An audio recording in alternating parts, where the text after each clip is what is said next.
Hi, friend. Um, we have been doing a lot of just going through these topics with our group, and it's been great. And when Juliana asked me to kind of put together overview, a brief, brief overview or history of slavery, it's been quite the process. And so I've kind of toyed around how to best give the information. And I think I've come to this conclusion, a couple of things. One thing I didn't want it to be was some formal um, presentation by me. I am not a historian. I'm not a college professor. I'm not someone who experienced firsthand being enslaved. However, as a Black woman born and raised in America in the South, I definitely have firsthand experiences with dealing with, I would call the after effects or the waves post slavery. But that's not what is important now in the sense of what we're trying to accomplish in the group. And so I want to be very clear in that this is not a result of just my narrative or my story or any bias or perspective that I have. I've really taken the time to think carefully about the question why.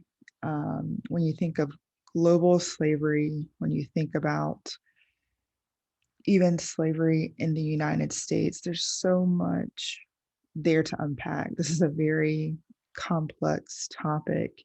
And even today, there are a good many people who believe that slavery is still occurring and it's been coined as modern day slavery. And there's multiple examples that are used, such as sex trafficking and, even the caste system still in India and other parts of Asia and in the more of your Caribbean countries, islands who still have this notion of hierarchy and the power imbalance. So that also is not the focus. I don't want us to focus on what this modern day slavery could look like. I think the biggest thing that when I started researching was there is a history of dehumanization. And of all the things that we've talked about so far, from things that started this summer with watching a man cry out for his mother before he died, watching men storm our Capitol with such rage and passion, feeling that they have been wronged.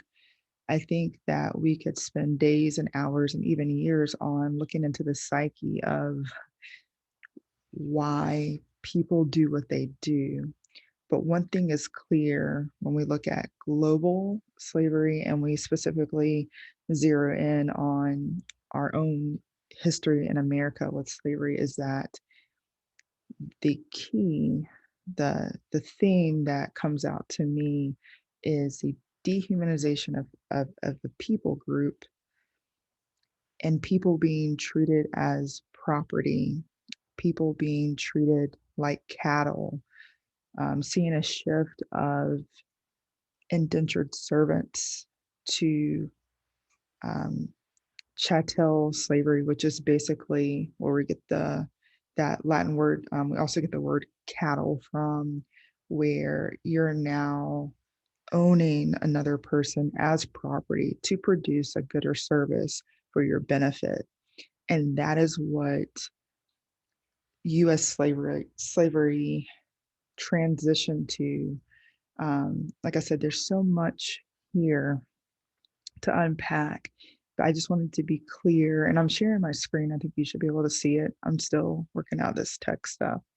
Um, these are the videos and the articles that I have found that speak a great deal to the history of of us as a people, both globally and as Americans. And I think gives good content to answer the question of why. Why was there global slavery?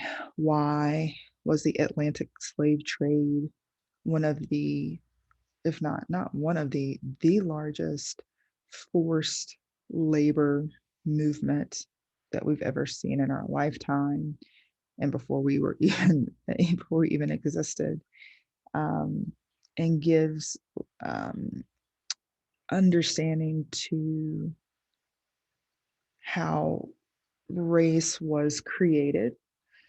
Also, more importantly, how in every ethnic group, there are a select group of people who believe, for whatever their reasons are, that they are superior and others are inferior. That they may, and whether it's intentional or unintentional, or they believe that they have the means to say, for you, or for you, for you, I'm going to own you. I'm going to create a life for you that you didn't ask for to make my life better. And that goes back to the dehumanization. And so when I thought about doing this video, at first I was like, I'll just show a couple of videos that speak to it. But as I continue to unpack, which I figured would happen as I started this project, that showing a video or two isn't going to really give a good picture. And I also didn't want to use people who are currently in our social platform that have very strong opinions about racism, slavery, past history in America, and where our country is headed. Not to say that those people do not have valuable information. I think what I'm trying to say is, or communicate, is that I wanted to use platforms such as the History Channel and PBS and college professors, people who were slaves and actually lived it. And we actually have footage of them sharing their experience, which is amazing to have that on record. Um, to use everyday social study teachers in the high school. Um, Good old Britannica, who would have thought they're still going strong. But all that to say is I wanted to bring about as best I could a objective and unbiased report, right? Reporting back to the group of answering, or at least having a healthy discussion of why do we as a people in all ethnic groups have this sense of, or this capability to take a part of our population and dehumanize them. And when you look through this and you see some of the history, the things that they were using Africans for, why China and the Romans used their own people for, um, they were things that weren't necessities. And so it's just for me, it's always been something that has intrigued me, that has bothered me, that has saddened me, that has in some ways angered me. Um, it's so overwhelming. I think, at one point I was just like, this is just too much. I'm just gonna throw some links up and call it a day. But finishing this to the end, and it's not, like I said, I wanted this to be informal, but to be of value and of good content, is that we have so much history to learn from, and we have so much history that points us to the direction that we should go. And I think it's up to us to act on it. And so, some things that stand out to me, I just want to give a couple of highlights. And what you'll see, I hope you can see this. I'm going to put this in the group along with this little short video of my explanation.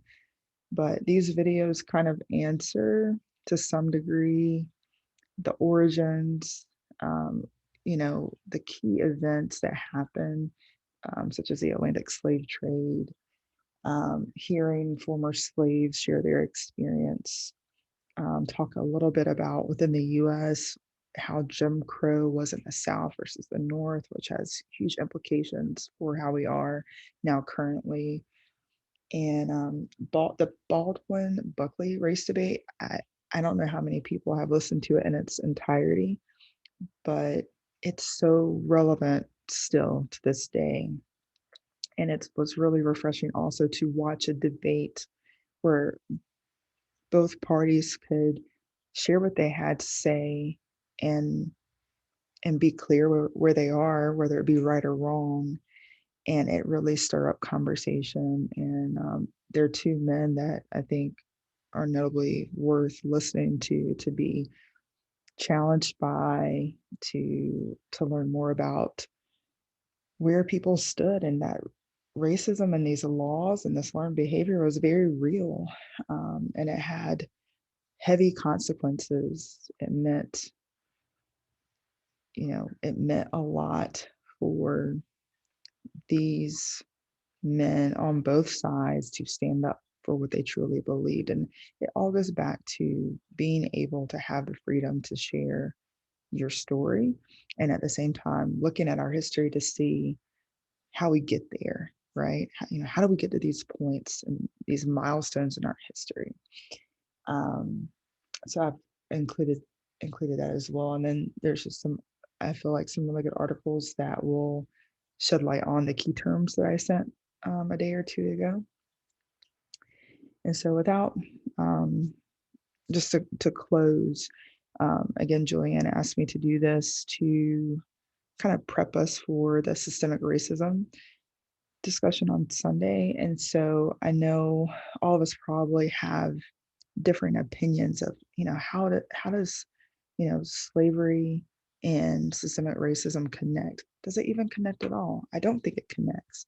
And I think that's a good place to be, because I really hope we can have a really good discussion. But one thing that I want to mention is that, you know, as we journey through our history and we look at how these little pieces of time connect to bigger stories, right?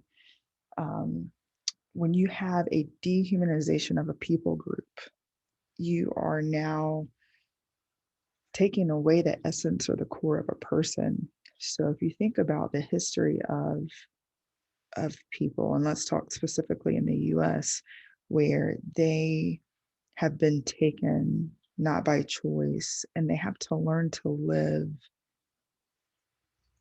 as not a person, to be treated as an animal, to try to build a family and not be separated, or having to make excruciating decisions to stay alive, to have their ethnicity, their culture, their group have to be labeled in such a way that they are seen different or less than. That affects them and the generations after, and the laws that were set in place. So this is not a quest to persuade you that these things are connected. What I hope we get out of this and out of this information is that you see that when people are taken and made to feel less than, and when they are reduced to property, when they are compared to cattle, when they are fed out of the same troughs that you give to your pigs on a farm, that changes a person. And the people in that community change, and that community and society is not comparable to the rest of society. And then when you have laws that still have segregation, where coloreds and whites go to different schools, like, all these things lead up to bigger systemic issues. And so again, what I try to be really careful about is to give you as much content, definitions, and videos that give a more historical approach versus interviews with people or quote unquote gurus of these topics that are giving more their perspective and their subjective thoughts based on their interpretation of the historical events. so that we can just really have a really safe, challenging conversation about what systemic racism looks like in our culture today, in our American culture today. Um, so, yeah. So, if you have any questions, feel free to reach out to me personally. Again, I just wanted this to be informal but informative. I didn't want to, I want to be very careful to not make some very strong stance in the sense of this is what we need to think or how we need to think, but rather here is some information. Here's where we are, and this is a part of our history, a huge part that has still has, in my opinion, impact today. Let's unpack it. Let's learn from it. Let's be challenged from it. So I appreciate each of you. I appreciate this group. And I'm really excited to see what happens Sunday night when we talk. And I hope you guys are able to connect to the videos and this is a long list. So my expectation is that we don't all read all these. If anything, I would really ask to watch the videos. That's why I put them first. But just as you have time, I just hope it's helpful. And I hope you guys have a great start to your week. And I will see you Sunday evening. All right.